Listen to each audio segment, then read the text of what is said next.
मैं आपको कोई नुकसान पहुंचाना नहीं चाहता, इसलिए शुरू से शुरू करते हैं।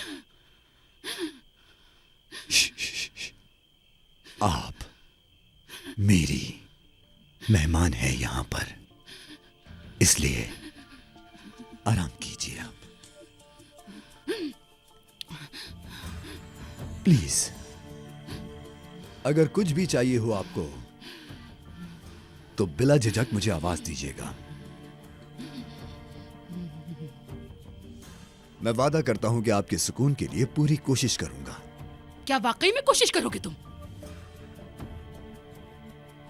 तो फिर अपने सर पे गोली मार लो, मार लो गोली। क्या हुआ? अभी तो बड़ी बड़ी बातें कर रहे थे। मारो अपने सर पे गोली,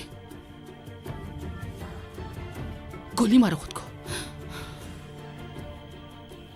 जाओ, दफा हो जाओ। मैं मुस्तफा की कसम खाती हूँ, नफीस तुम्हारी बीवी नहीं है, ताहिर की बीवी है। नफीस तुम्हारी बीवी नहीं है।